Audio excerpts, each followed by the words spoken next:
அதிகாரம் 8.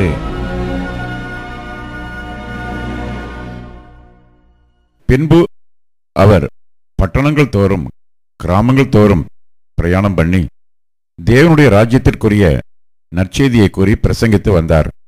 12 அவருடனே கூட இருந்தார்கள். அவர் பொல்லாத ஆவிகளையும் வியாதிகளையும் நீக்கி குணமாக்கின சில ஸ்திரீகளும் 7 பிசாசுகள் நீங்கின மகதலேனாள் என்னப்பட்ட மரியாளும் ஏரோதின் காரியக்காரனான கூசாவின் மனைவியாகிய யோவன் நாளும் சூசன் நாளும் தங்கள் ஆஸ்திகளால் அவருக்கு ஊழியம் செய்து கொண்டு வந்த மற்ற அநேகம் ஸ்திரீகளும் அவருடனே இருந்தார்கள்.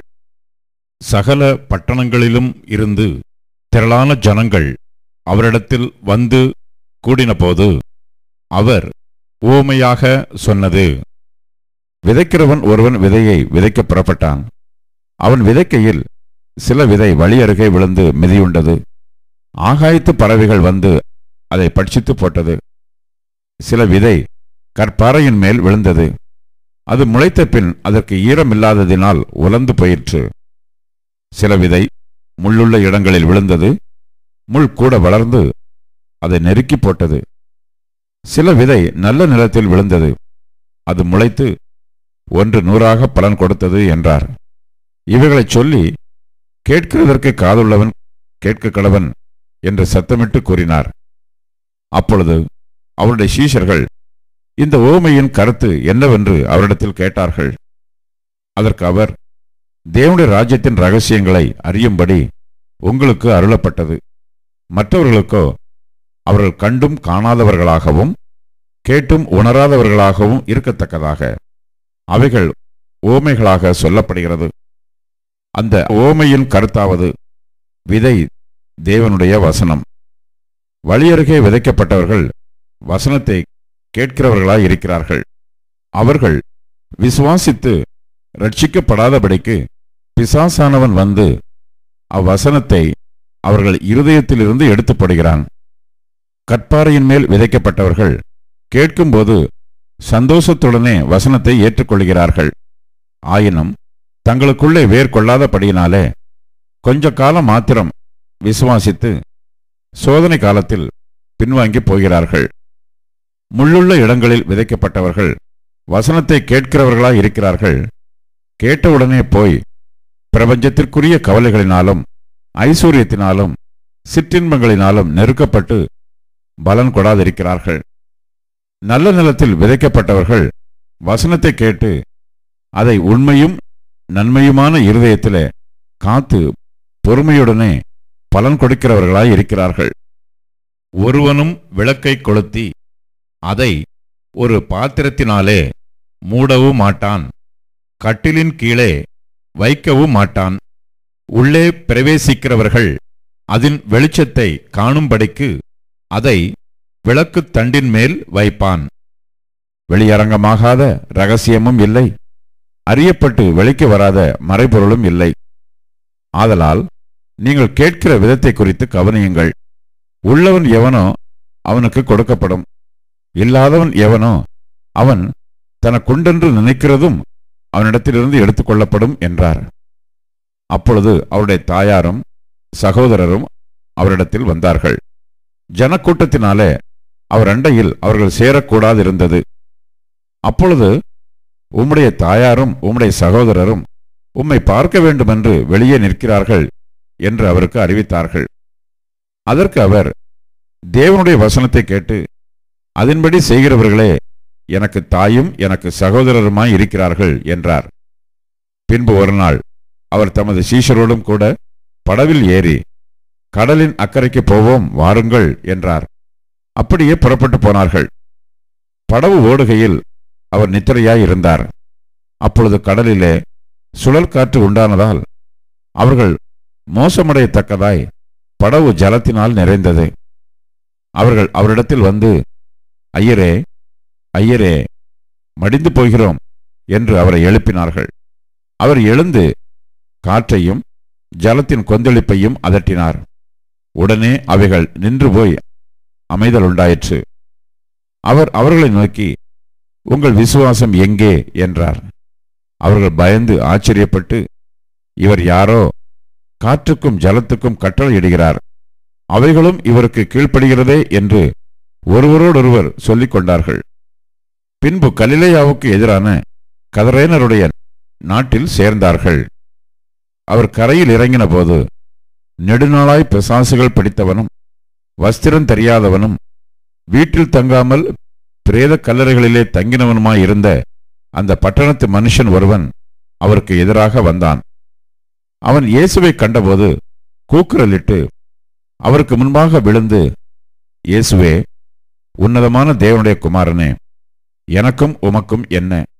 என்னை வேதனைப்படுத்தாதபடிக்கு உம்மை வேண்டிக் கொள்ளுகிறேன் என்று மகா சத்தத்தோடே சொன்னான். அந்த அசுத்த ஆவி அவனை விட்டு போகும்படி இயேசு கட்டளிட்டபடினாலே அப்படி சொன்னான். அந்த அசுத்த ஆவி வெகு காலமாய் அவனை பிடித்திருந்தது. அவன் சங்கிலிகளினாலும் விலங்குகளினாலும் கட்டுண்டு காவல் பண்ணப்பட்டிருந்தும் கட்டுகளை முறித்து போட்டு பிசாசினால் வனாந்தரங்களுக்கு துரத்தப்பட்டிருந்தான். இயேசு அவனை நோக்கி, உன் பேர் என்ன என்று கேட்டார். அதற்கு அவன் லேகியோன் என்றான். அநேகம் பிசாசுகள் அவனுக்குள் புகுந்திருந்தபடியால் அந்த பெயரைச் சொன்னான். தங்களை பாதாளத்திலே போக கட்டளையிடாதபடிக்கு அவைகள் அவரை வேண்டிக் கொண்டன. அவ்விடத்தில் அநேகம் பன்றிகள் கூட்டமாய் மலையிலே மேய்ந்து கொண்டிருந்தது. அந்த பன்றிகளுக்குள் போகும்படி தங்களுக்கு உத்தரவு கொடுக்க வேண்டும் என்று அவரை வேண்டிக் கொண்டன. அவைகளுக்கு உத்தரவு கொடுத்தார். அப்படியே பிசாசுகள் அந்த மனுஷனை விட்டு நீங்கி பன்றிகளுக்குள் புகுந்தன. அப்பொழுது அந்த பன்றி கூட்டம் உயர்ந்த மேட்டிலிருந்து கடலிலே பாய்ந்து அமிழ்ந்து மாண்டது. அவைகளை மேய்த்தவர்கள் சம்பவித்ததைக் கண்டு ஓடிப்போய் பட்டணத்திலும் சுற்றுப்புறங்களிலும் அறிவித்தார்கள். அப்பொழுது சம்பவித்ததை பார்க்கும்படி ஜனங்கள் புறப்பட்டு இயேசுவினிடத்தில் வந்து, பிசாசுகள் விட்டுப்போன மனுஷன் வஸ்திரம் தரித்து இயேசுவின் பாதத்தருகே உட்கார்ந்து புத்தி தெளிந்திருக்கிறதைக் கண்டு பயந்தார்கள். பிசாசுகள் பிடித்திருந்தவன் சொஸ்தமாக்கப்பட்டதைக் கண்டவர்களும் அதை அவர்களுக்கு அறிவித்தார்கள். அப்பொழுது கதரேனருடைய சுற்றுப்புறத்திலுள்ள திரளான ஜனங்கள் எல்லாரும் மிகவும் பயமடைந்தபடியினாலே தங்களை விட்டு போகும்படி அவரை வேண்டிக் கொண்டார்கள். அந்தப்படி அவர் படவில் ஏறி திரும்பி போனார். பிசாசுகள் நீங்கின மனுஷன் அவரோடே கூட இருக்கும்படி உத்தரவு கேட்டான்.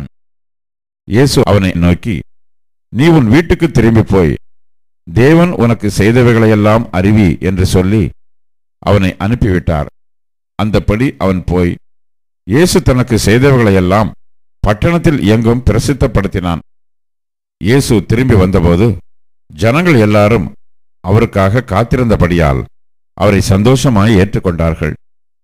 அப்பொழுது ஜெப ஆலய தலைவனாகிய யவீரு என்னும் பேருள்ள ஒருவன் வந்து இயேசுவின் பாதத்தில் விழுந்து 12 வயதுள்ள தன்னுடைய ஒரே குமாரத்தி மரண அவஸ்தையாய் இருந்தபடியால் தன் வீட்டிற்கு வரும்படி அவரை வேண்டிக் கொண்டான். அவர் போகையில் திரளான ஜனங்கள் அவரை நெருக்கினார்கள்.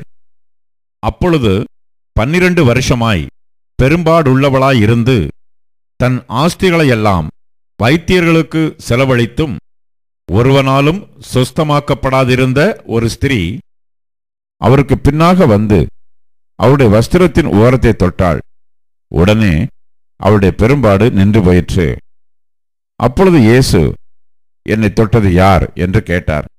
எங்களுக்கு தெரியாதென்று எல்லாரும் சொன்னபோது பேதுருவும் அவனுடனே கூட இருந்தவர்களும், ஐயரே, திரளான ஜனங்கள் உம்மை சூழ்ந்து நெருக்கிக் கொண்டிருக்கிறார்களே, என்னை தொட்டது யார் என்று எப்படி கேட்கிறீர் என்றார்கள். அதற்கு இயேசு, என்னிலிருந்து வல்லமை புறப்பட்டதை அறிந்திருக்கிறேன், ஆதலால் ஒருவர் என்னை தொட்டதுண்டு என்றார். அப்பொழுது அந்த ஸ்திரீ தான் மறைந்திருக்கவில்லை என்று கண்டு நடுங்கி வந்து அவர் முன்பாக விழுந்து தான் அவரை தொட்ட காரணத்தையும் உடனே தான் சுஸ்தமானதையும் எல்லா ஜனங்களுக்கும் முன்பாக அவருக்கு அறிவித்தாள். அவர் அவளை பார்த்து, மகளே, திடன்கொள், உன் விசுவாசம் உன்னை ரட்சித்தது, சமாதானத்தோடே போ என்றார்.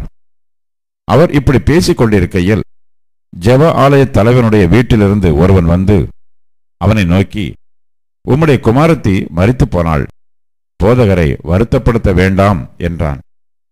இயேசு அதை கேட்டு, பயப்படாதே, விசுவாசமுள்ளவனாயிரு, அப்பொழுது அவள் ரட்சிக்கப்படுவாள் என்றார். அவர் வீட்டில் வந்தபோது பேதுருவையும் யாக்கோபையும் யோவானையும் பெண்ணின் தகப்பனையும் தாயையும் தவிர வேறொருவரையும் உள்ளே வரவொட்டாமல் எல்லாரும் அழுது அவளை குறித்து துக்கம் கொண்டாடுகிறதைக் கண்டு, அழாதேயுங்கள், அவள் மரித்துப் போகவில்லை, நித்திரையாயிருக்கிறாள் என்றார். அவள் மரித்து போனாள் என்று அவர்கள் அறிந்ததினால் அவரை பார்த்து நகைத்தார்கள். எல்லாரையும் அவர் வெளியே போக பண்ணி அவளுடைய கையை பிடித்து, பிள்ளையே எழுந்திரு என்றார். அப்பொழுது அவள் உயிர் திரும்ப வந்தது. உடனே அவள் எழுந்திருந்தாள். அவளுக்கு ஆகாரம் கொடுக்க கட்டளையிட்டார். அவள் தாய் தகப்பன்மார் ஆச்சரியப்பட்டார்கள். அப்பொழுது நடந்ததை ஒருவருக்கும் சொல்லாமல் இருக்கும்படி அவர்களுக்கு கட்டளையிட்டார்.